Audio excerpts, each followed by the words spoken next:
Good morning students. हम discuss कर रहे थे यूनिट 4 केमिकल काइनेटिक्स और हमारा आज का टॉपिक है बेटा पहले factors affecting rate of reaction. सबसे फर्स्ट फैक्टर है, 6 फैक्टर्स डिस्कस करेंगे इसमें हम बेटा। सबसे फर्स्ट फैक्टर है nature of reactants.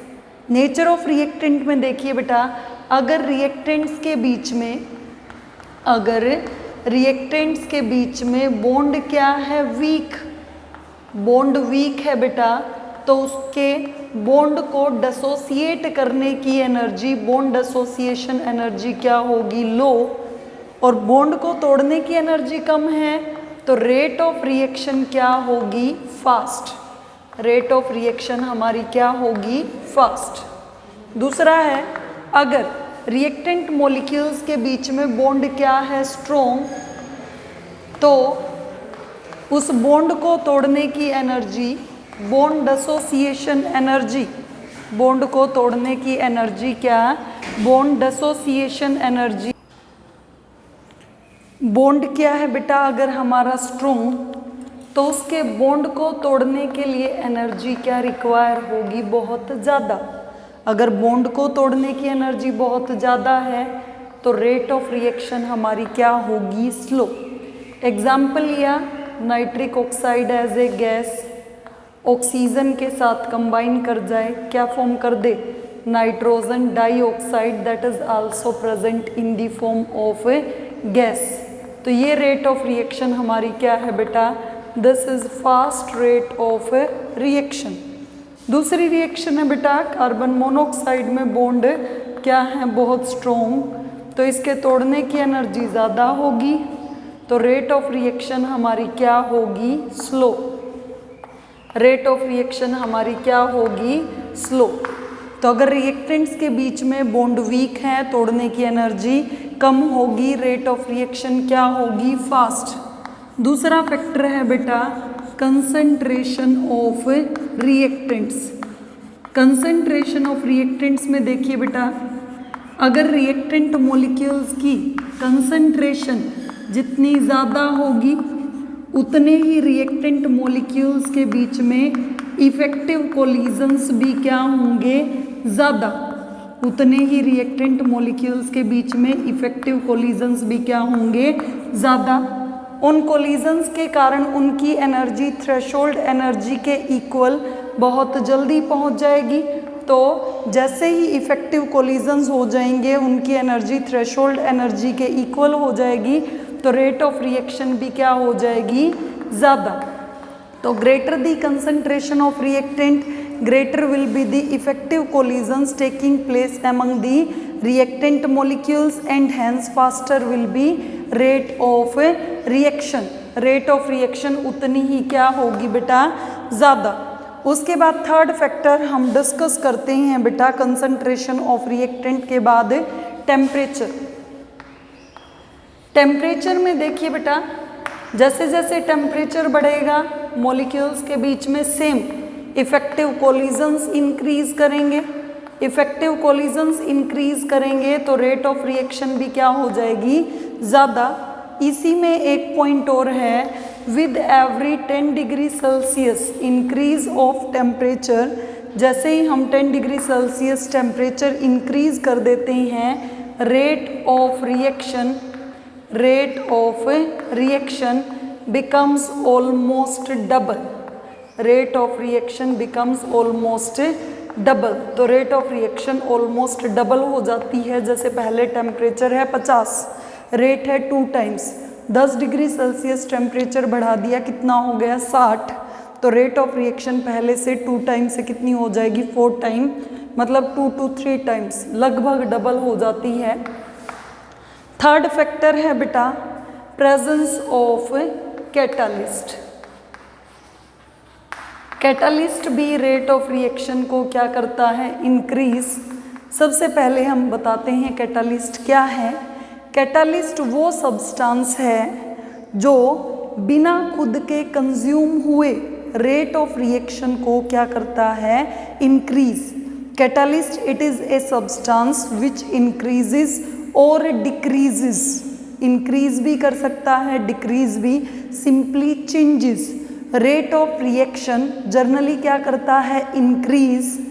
Okay, a substance which increases rate of chemical reaction without involving itself at the end of reaction it is produced again in the chemical reaction. बिना खुद के consume हुए reaction के and में क्या हो जाता है, एज इट इज रीजनरेट।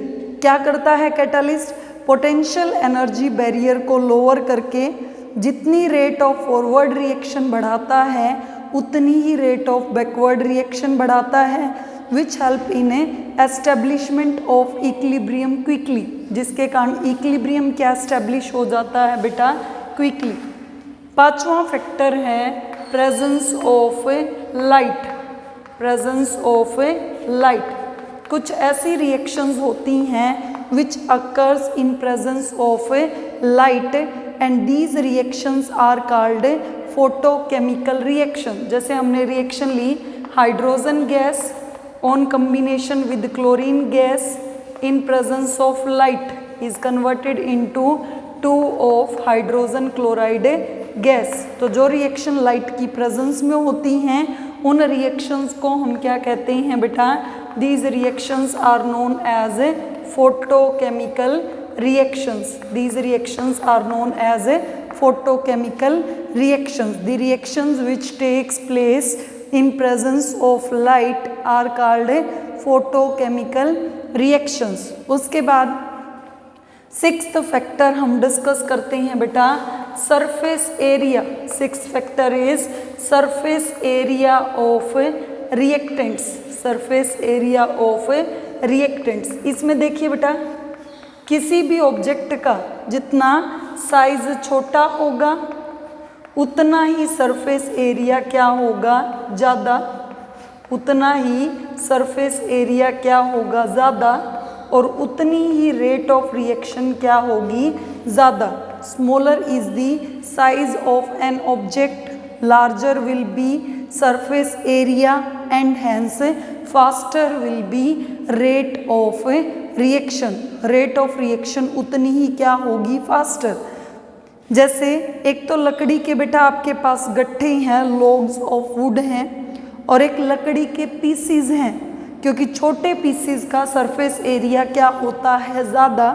इसके कारण pieces of wood burns faster as compare to a log of would.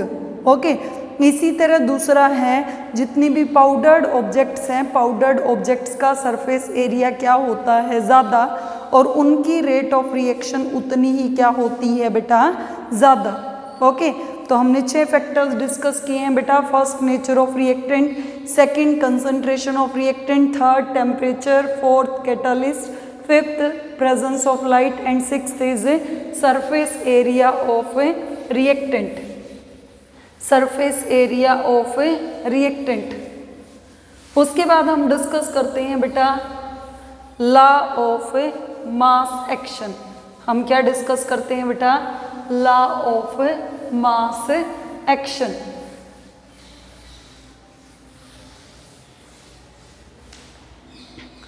Law of mass action में देखिए बेटा 2 लॉ करेंगे, लॉ ऑफ मास एक्शन और दूसरा करेंगे rate law. Law of mass action देखिए बेटा, कंसीडर ए रिएक्शन, एक रिएक्शन कंसीडर कर लेते हैं। कंसीडर ए रिएक्शन, क्या रिएक्शन है, A plus B are the reactant combined to give the product, combined to give the product। तो इस रिएक्शन के अंदर बेटा हमने A का स्टोइचोमेट्रिक कोएफिशिएंट स्मॉल a लिया, B का स्मॉल b।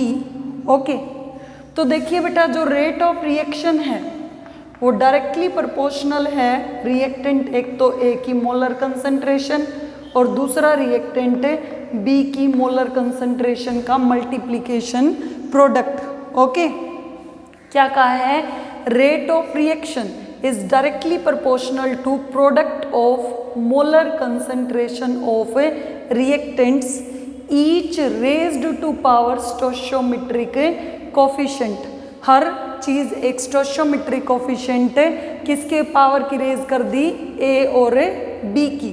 तो फिर रिपीट कर रहे हैं statement, rate of reaction is directly proportional to product of molar concentration of reactants each raised to power equal to its stoichiometric coefficient। हर एक stoichiometric coefficient की पावर के रेज कर रखी है।